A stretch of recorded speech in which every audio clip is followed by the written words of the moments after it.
Next nine news में आपका बहुत बहुत स्वागत है। मैं हूं आपके साथ अबरारुल हक रहमानी। कांग्रेस पार्टी के राजस्थान इकाई अध्यक्ष गोविंद सिंह डोटासरा अब उस मूड में नजर आ रहे हैं कि सचिन पायलट के समर्थन में कोई ना कोई फैसला जल्द से जल्द लिया जा सके। दरअसल गोविंद सिंह डोटासरा भले ही गहलोत खेमे के माने जाते हों, लेकिन उसके बावजूद भी उन्होंने अब तक जो राजनीतिक फैसले लिए हैं और जिस तरीके से उन्होंने तमाम अपने पक्ष को रखा है, उस लिहाज से देखा जाए तो कहीं ना कहीं उनका झुकाव जो है वो नजर आता है सचिन पायलट की तरफ से। अब देखना ये होगा कि इसको लेकर के वो दावे कर रहे हैं जो, या फिर मल्लिकार्जुन खड़गे के जो पास जाकर के उनके समर्थन में तमाम बातें रखने की बात कही जा रही है, इसमें कितनी सच्चाई है। लेकिन इससे पहले ये खास वीडियो आप एक बार ज़रूर देखिए कि वाकई गोविंद सिंह डोटासरा के इन बातों में दम है या फिर नहीं। धन्यवाद साथियों, आप सब यहाँ पर आए। सबसे पहले तो आप जानते हैं कि कल शाम को कर्नाटक राज्य में प्रचार समाप्त हुआ है और कल यानी 10 तारीख को वहाँ पर मतदान है। कर्नाटक में जो इलेक्शन कैंपेन हुआ और जो रुझान सामने आ रहे हैं, उसे देखकर स्पष्ट है कि वहाँ जनता बदलाव चाहती है और वहाँ की भाजपा सरकार भ्रष्टाचार में पूरी तरह लिप्त थी। और हमारी पार्टी का नेताओं का जो धुआंधार प्रचार हुआ, उसको देखकर ये बात बिल्कुल क्लियर है कि वहाँ कांग्रेस पार्टी 13 तारीख को जब मतगणना होगी तो बहुत भारी बहुमत के साथ वहाँ पे सरकार हम लोग बनाएंगे। कर्नाटक के चुनाव बहुत महत्वपूर्ण हैं क्योंकि यहाँ पर एक तरह से डायरेक्ट फाइट भाजपा कांग्रेस की है और बीजेपी ने पूरी ताकत के साथ वहाँ कैंपेन किया। प्रधानमंत्री, गृह मंत्री, सब नेता छोटे बड़े वहाँ गए, लेकिन जो मुद्दे थे उसको कांग्रेस ने उठाया और मैं समझता हूँ कि वहाँ पर अब तक का जो बहुमत हमको नहीं मिला, उससे ज़्यादा बहुमत कांग्रेस पार्टी को कर्नाटक में मिलेगा। इस प्रचार में, इलेक्शन कैंपेन में जिस प्रकार के शब्दों का प्रयोग हुआ और ख़ासकर हमारे राष्ट्रीय अध्यक्ष खड़गे साहब के को धमकी दी गई, उनको उनके परिवार को जान से मारने की, उस पर भी केंद्र सरकार, राज्य सरकार ने कोई पुख्ता कदम नहीं उठाए। तो ये एक निम्न स्तर की राजनीति है और इसका हम सबको खंडन करना चाहिए। मैं कड़े शब्दों में इस प्रकार की वारदातों की निंदा करता हूं और उम्मीद करता था कि भाजपा के लोग इस प्रकार का पक्षपात रवैया नहीं अपनाएंगे। और खड़गे साहब जी को जो धमकी मिली वो एक तरह से बौखलाहट का परिचय था। साथियों, आप ये भी जानते हैं कि एक बात तो और स्पष्ट हो गई है।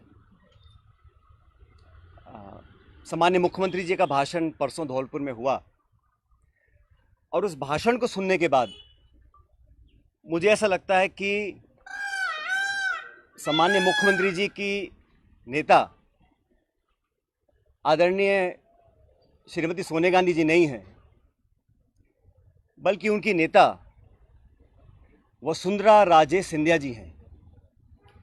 उनकी नेता सोनिया गांधी जी नहीं हैं, बल्कि उनकी नेता वसुंधरा राजे सिंधिया जी हैं।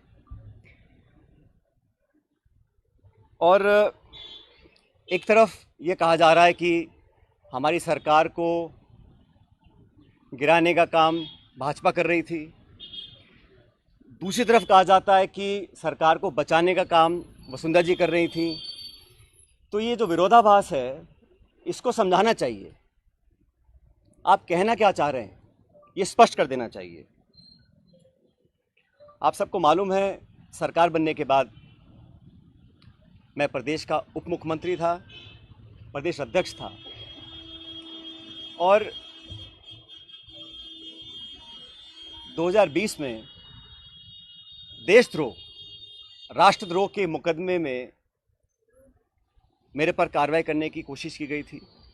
अनेक ऐसे प्रकरण हुए और हम सब लोग, और मैं स्पष्ट करना चाहता हूं कि मैं और हमारे कुछ साथी सरकार में नेतृत्व परिवर्तन चाहते थे। अपनी बात को लेकर हम दिल्ली भी गए और अपनी बातों को रखा।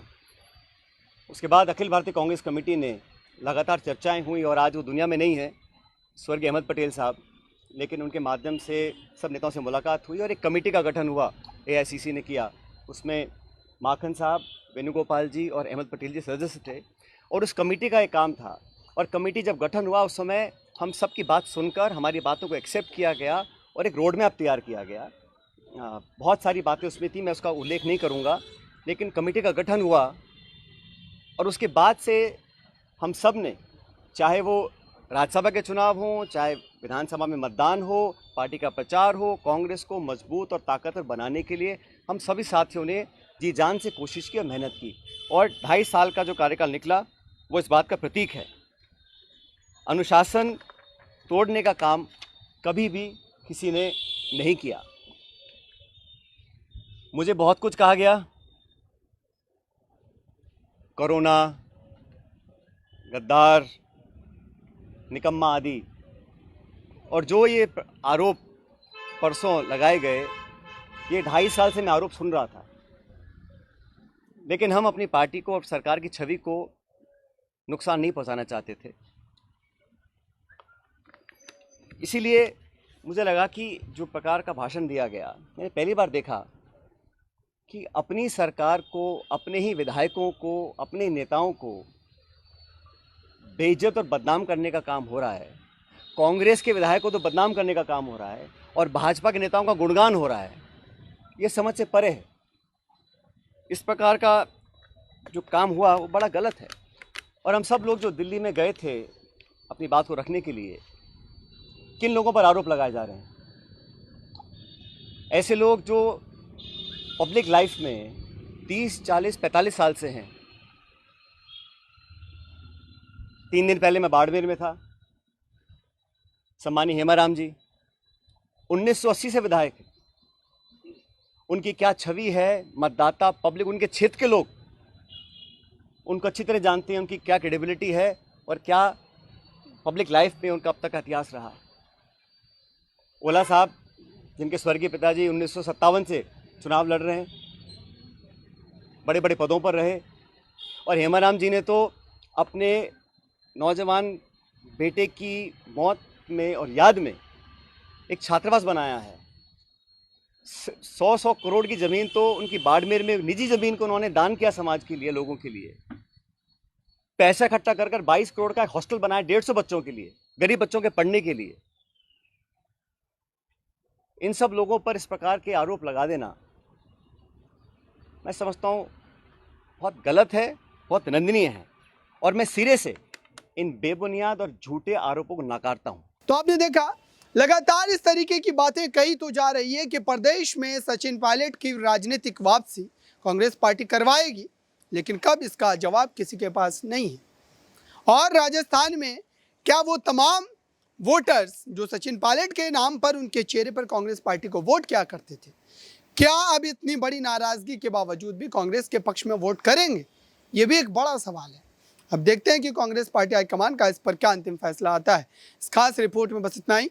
देखते रहिए ताज़ा तरीन खबरों के लिए नेक्स्ट 9 न्यूज़ को। धन्यवाद।